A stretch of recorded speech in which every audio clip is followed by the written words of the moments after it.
Bienvenue dans Bien avec soi, le podcast créé pour te permettre de faire la lumière sur tes zones d'ombre et donc de connaître, accepter, embrasser qui tu es dans ton entièreté. Ce voyage en toi que je te propose est la promesse de vivre une plénitude émotionnelle ineffable et la liberté absolue d'être qui tu es. Pour cela, je te parle de développement personnel, de psychologie, de philosophie, de spiritualité, de résilience, de mindset et aussi de mes apprentissages. Je suis Marie Perron, coach spécialisée dans le shadow work et je suis ravie de t'accueillir dans ce tout nouvel épisode.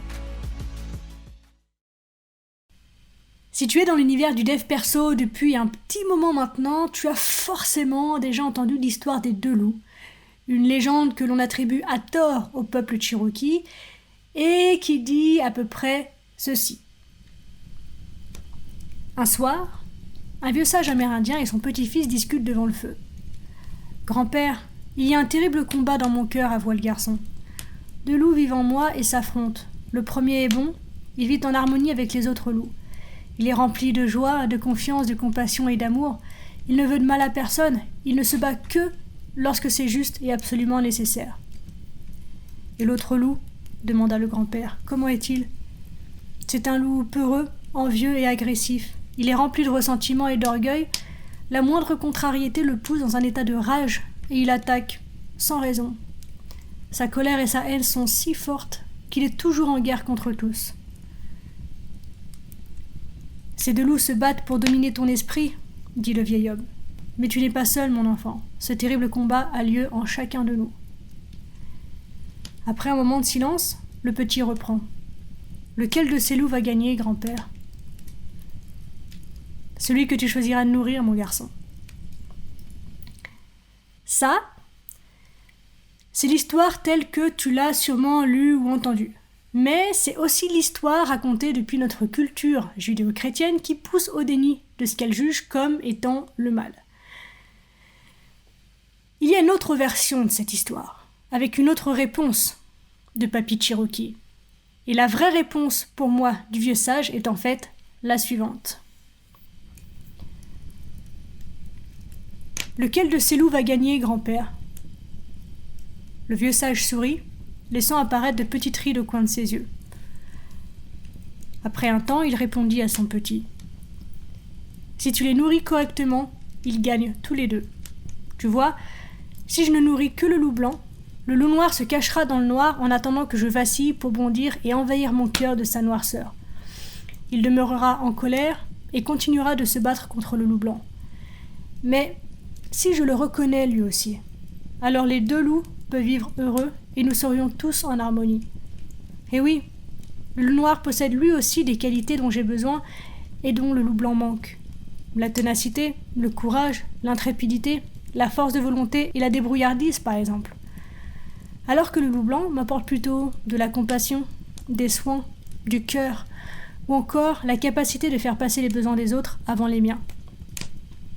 Tu vois, comme les deux loups ont besoin l'un de l'autre, n'en nourrir qu'un seul affame l'autre qui finira par devenir incontrôlable. Si je nourris les deux de la bonne manière et au bon moment, ils vivront côte à côte, en harmonie. Il n'y aura donc plus de bataille intérieure. À la place de ce champ de bataille fleurira la paix intérieure. Et quand on est en paix, on laisse libre cours à la sagesse. Le but de la vie, mon petit, est de respecter et nourrir au mieux cet équilibre de vie, car lorsque tu vis dans cet équilibre, tu peux servir le grand esprit en toi. Lorsque tu mets fin à cette bataille intérieure, tu es libre. C'est vachement mieux, non ? Moi, en tout cas, je pense que tu t'en doutes, j'adhère bien plus à la seconde version qu'à la première, car pour moi, elle fait sens, en fait, tout simplement. Elle invite à cette réintégration de ces parts d'ombre et à cette non-dualité si souvent évoquée dans ce podcast. Cette fin alternative est une parabole qui est à la fois un enseignement, un chemin et une pratique. Et non seulement elle nous enseigne la nature fondamentale de l'humanité et que la paix est à notre portée, mais elle prescrit également l'action la plus sage et nous donne ainsi un chemin à suivre qui est en plus particulièrement simple. Elle nous invite simplement à nous demander ce que nous faisons de ces deux forces apparemment opposées qui sont présentes en nous. Comment gérer ce paradoxe d'être à la fois sacré et sauvage? Que faire de nos traits considérés comme inférieurs ou supérieurs? Et elle nous livre simplement la réponse, à savoir embrasser les deux et rechercher l'équilibre des forces en nourrissant les deux loups de la bonne manière et au bon moment. Et contrairement à la première version de l'histoire, eh bien, on ne cherche pas à nier toute une partie de nous-mêmes pour avoir l'air de quelque chose, ou en tout cas de quelqu'un de bien, mais nous avançons pas à pas en direction de la voie du milieu, le chemin de l'harmonie et de la paix. Et d'ailleurs, en y réfléchissant un petit peu, si la bonne entre guillemets partie en nous était vraiment aimante, pourquoi tolérerait-elle de notre part que nous ignorions, rejetions et condamnions la mauvaise entre guillemets partie de nous? Est-ce qu'au contraire, elle ne ressentirait pas de la compassion pour cette partie en souffrance et ne voudrait pas la soutenir ou l'aider d'une façon ou d'une autre? Carl Jung, encore lui, disait « Chacun porte une ombre, et moins elle s'incarne dans la vie consciente, plus elle est noire et dense. » Que se passe-t-il lorsque nous réprimons ou bannissons de notre conscience quelque chose qui nous les brise modèle géant? Eh bien, tôt ou tard, ce quelque chose va revenir et nous croquer le derrière. Et ça, nous le savons tous, au moins inconsciemment. Imagine un volcan dont le magma s'accumule sans jamais être ramené à la surface. Plus la pression est forte à l'intérieur, plus le risque que ça pète augmente aussi jusqu'au jour où, justement, ça pète. Eh bien, la même chose s'applique chez nous, êtres humains, à savoir que nous pensons, ressentons et faisons tous et toutes des choses qui sont soit honteuses pour nos parents, soit rejetées par nos pères, soit condamnées par la société. Et ces éruptions que l'on préfère éviter pour ne pas risquer le rejet ou l'abandon s'enfouissent parfois très profondément en nous, faisant monter la pression pour former ce qu'on appelle le moi de l'ombre. Mais contrairement à ce qu'on essaye de se faire croire, c'est pas parce qu'on enterre très profondément ces traits dans notre inconscient qu'ils n'existent plus. Au contraire, ils sont toujours là et bien là, en arrière-plan et bien plus présents dans ton quotidien que tu ne le crois. Et la seule chose dont ces parts de toi ont besoin, c'est de reconnaissance et d'amour. Seulement, nous avons plutôt tendance à la fois à oublier ces parties enfouies et à les supprimer, les rejeter, les nier, les renier activement. Après tout, c'est vrai quoi, si ces parties intérieures nous ont causé des ennuis, nous ont bouleversés ou ont poussé nos parents à nous retirer leur amour, pourquoi diable voudrions-nous leur faire une place? Est-ce que justement, la meilleure chose à faire, c'est pas de continuer à les bannir et même à les haïr pour la douleur qu'elles engendrent? Eh bien, c'est justement là qu'intervient le fameux shadow work, donc le travail de l'ombre.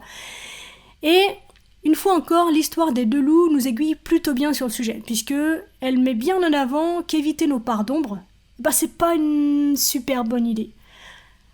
Après tout, si je ne nourris que le loup blanc, le loup noir se cachera dans le noir en attendant que je vacille pour bondir et envahir mon cœur de sa noirceur. Et Jung l'exprime lui aussi de façon très éloquente. Plus la lumière est brillante, plus l'ombre est sombre. En d'autres termes, plus on tente de ne nourrir qu'un seul côté, celui que l'on considère comme bon, plus la part considérée comme mauvaise est négligée et grandit elle aussi. Ce qui signifie que notre part d'ombre grandit proportionnellement à notre part de lumière. Et là, on parle de physique élémentaire. La troisième loi de Newton, par exemple, soutient cette idée en énonçant que pour chaque action, il y a une réaction égale et opposée. Donc, si tu fais le choix de ne nourrir que le loup blanc, ne t'étonne pas de voir un jour débarquer le loup noir et mettre la pagaille dans ta vie. Et il existe moult exemples tragiques de personnes dans ce monde qui prétendument ne nourrissent que le loup de lumière, le loup blanc, en eux et ignorent leur loup de l'ombre. Ayons une pensée pour tous ces prêtres apparemment saints qui agressent des enfants, pour ces gourous qui se lancent dans des scandales sexuels, tous ces maîtres spirituels qui abusent de leurs adeptes, les personnalités publiques et ou religieuses qui se font prendre dans de gros mensonges, et tous ceux qui semblent être pleins de lumière mais qui ont en réalité un côté obscur particulièrement sadique. C'est la réalité. une réalité honnête, une réalité complète. Et même nous, à notre échelle, lorsqu'on entame pour la première fois le chemin spirituel, et même d'ailleurs en tant que vétéran de longue date, il peut être trop facile de tomber dans le piège du matérialisme spirituel New Age, de bien-être, d'amour et de lumière, parce qu'il a l'air excitant, il a l'air ésotérique, il est pétillant, et on se sent tellement au-dessus de la masse lorsque l'on n'est qu'amour et compassion. Mais entre nous, méfions-nous de ces personnes qui clament haut et fort avoir atteint cet état d'éveil, d'illumination et de non-ego, qui plus est si elles s'échinent à le montrer. Plus on extériorise quelque chose qui nous valorise, plus ce qui nous dévalorise est puissant. Et se voit en plus.